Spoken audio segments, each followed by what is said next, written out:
According to members of her family, her mother and her brother who have spoken, detained by the morality police. She was then ushered into a van and transported to a police station where she was in a coma for a few days, and then she was taken off life support and pronounced dead. Secondly, Amini belongs to the Kurdish community. They are a Sunni minority in Shia-dominated Iran. Around 8 to 10 million Kurds live in Iran. The fear is Amini's death could mobilize the community. It could rekindle their demands for a separate country. The Iranian public joined the dots. For 3 days, they have been taking to the streets of Iran. The protests have been the fiercest in the northern Kurdish region. Security forces responded with violence. They opened fire to disperse the protesters. At last count, around 5 people had been killed. The protests pose a significant challenge to the Iranian regime. For starters, they have galvanized the women here. They have opposed the hijab mandate for years. You may remember the controversy from the southern state of Karnataka. Female students were denied entry into their schools. Why? Because they were wearing hijabs. The Karnataka High Court sided with the schools and they upheld the ban on hijabs. Democracy like India, hijab may be a choice. But in a religious autocracy in Iran and Afghanistan, wearing the hijab could be the difference between life and death. It is less about choice, more about survival.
Tens of thousands converge in major cities everywhere, sparked by the death of a woman in police custody.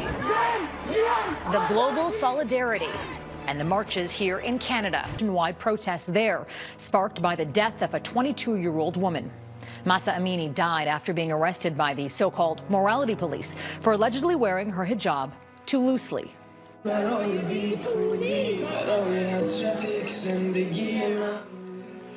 In Toronto, 2 visibly emotional women holding back tears cut their hair to stand hand in hand with the women of Iran. When they are done, the 2 embrace and they're met with applause from the crowd. For more than 4 decades, women in Iran have risked their lives walking into the streets without fully covering their hair. The practice of cutting hair, which has been showing up at demonstrations for Amini, also represents an ancient Persian tradition that is a symbol of mourning. But these protests, they go far beyond hair and the headscarf. They are rooted in combating oppression and safety in a country that has one of the highest female execution rates in the world. Some banners.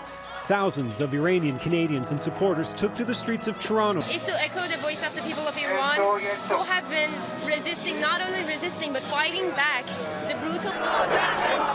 This has become an international movement. In Madrid, Spain, this woman cut her hair in solidarity with the women of Iran. All of them are important to me, and this is the symbol of that. Huge crowds also gathered in Paris, waving flags and holding signs that included phrases like "standing together against the barbarians." In London, they chanted Mahsa Amini's name and demanded the government there take action. I'm demonstrating for freedom of women in Iran. Prime Minister Justin Trudeau and the Biden administration in the United States have each announced sanctions will be put in place, including against Iran's morality police, although the exact details of the sanctions have been scarce. In 150 communities around the world, women and men gathered to march to demand justice, hopeful that this time the world will hear their call and change will come for those standing up in Iran. These Iranian women firmly believe it is the latter. They are on the streets protesting against Iran's hijab mandate. Here it is compulsory to cover your head. Taking off the hijab is a punishable offense. The protests were triggered by the custodial death of a 22-year-old Kurdish woman. Women cry, "Death to the dictator," and wave their headscarves at her funeral. The inscription on her gravestone reads that she's not dead. Her name will become a symbol and live forever. Mahsa was Kurdish, but protests are spreading across Iran. কাপড়ের পতাকা নয়, কাপড়ের পতাকা নয়, মাথার চুল কেটে লাঠির ডগায় বেঁধে উড়িয়ে দিয়েছেন মহিলারা। ফতোয়া দেওয়া মোল্লাতন্ত্রকে তাদের চ্যালেঞ্জ, মানব না। জোর করে মাথা ঢাকার ফতোয়া দিলে মানব না। হিজাব পরবো অবশ্যই, কিন্তু কোনো কারণে হিজাব পরতে না পারলে নীতি পুলিশ নির্যাতন করবে। এই অন্যায় মানব না। মাথার চুল কাটা যাবে না, প্রকাশ্য রাস্তায় দাঁড়িয়ে চুল কাটবো, কাঁচি দিয়ে সেই নিজের চুল কেটে সেই ভিডিও আপলোড করব, কোনো স্বৈরাচার মানব না। পর্যবেক্ষকরা বলছেন যে যুগ সন্ধিক্ষণে দাঁড়িয়ে ইরান, কারণ মহিলারা ফতোয়া অগ্রাহ্য করতে শুরু করেছে। ক্যাসপিয়ান সাগর থেকে পারস্য উপসাগর বিস্তীর্ণ ভূভাগ জুড়ে আইন অমান্য চলছে। অতি প্রাচীন সভ্যতা যেন গা ঝাড়া দিয়ে উঠেছে। শিল্প অনুরাগী, বিদ্যানুরাগী, মননশীল সমাজ সকলে স্বাধীনতা চাইছে, ভাবনার স্বাধীনতা, চিন্তার স্বাধীনতা, পোশাকের স্বাধীনতা। রাষ্ট্র চুপ করে বসে নেই। পুলিশ, মোল্লাতন্ত্র, নীতি পুলিশ ও রেভলিউশনারি গার্ড একযোগে সব বাহিনী ঝাঁপিয়ে পড়েছে। শহরে শহরে গুলি চলছে। এখনো পর্যন্ত 31 জন বিক্ষোভকারীর মৃত্যুর খবর পেয়েছি আমি। কিন্তু ইরানি জনতা অনড়, ফতোয়া মানব না, জোর করে হিজাব পরানো যাবে না। মোল্লাতন্ত্র বলে মাথা না ঢেকে রাখা অপরাধ, খোলা হাওয়ায় যেন চুল না ওড়ে। ওরা মানছেন না, কাঁচি দিয়ে চুল কেটে সোশ্যাল মিডিয়ায় ভাইরাল করে দিচ্ছেন। তেহরানের রাস্তায় প্রকাশ্যে হিজাব জ্বালাচ্ছেন তরুণীরা। খোলা মাথায় পিচের রাস্তা মারিয়ে চলেছেন বয়স্করা। ওরা মানছেন না, ওরা মানতে চান না, ওরা আবার বদল চান।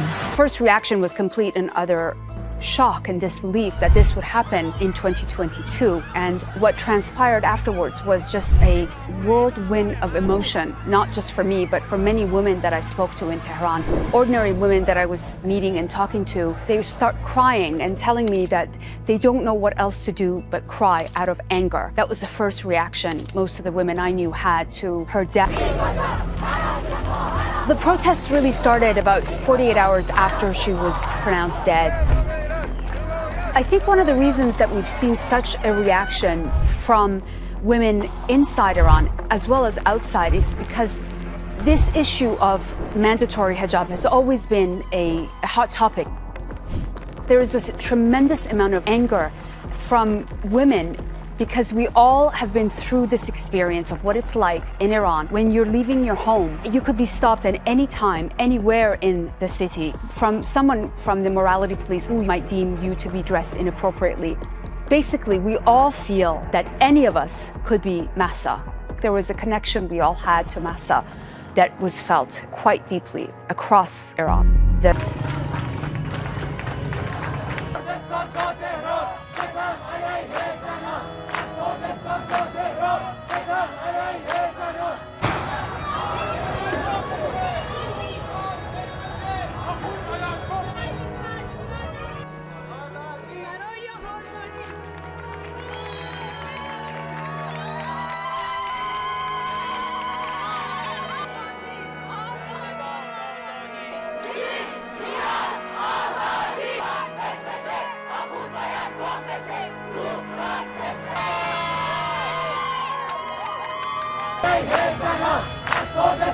The protests, which have now turned violent, have seen demonstrators get killed by Iranian forces. Tuesday, women across Iran cut their hair, burnt their hijabs, and danced in open defiance to the public etiquette standards laid down by the regime.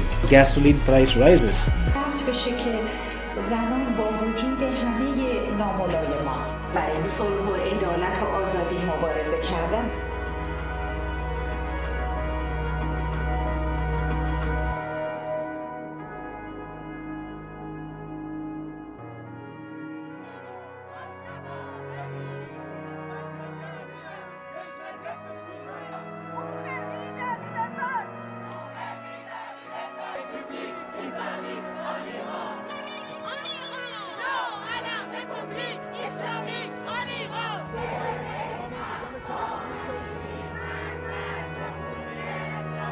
We don't like this government. We don't want this government. This is a dictatorship. There is no freedom for women. There is no freedom of practicing religion. There is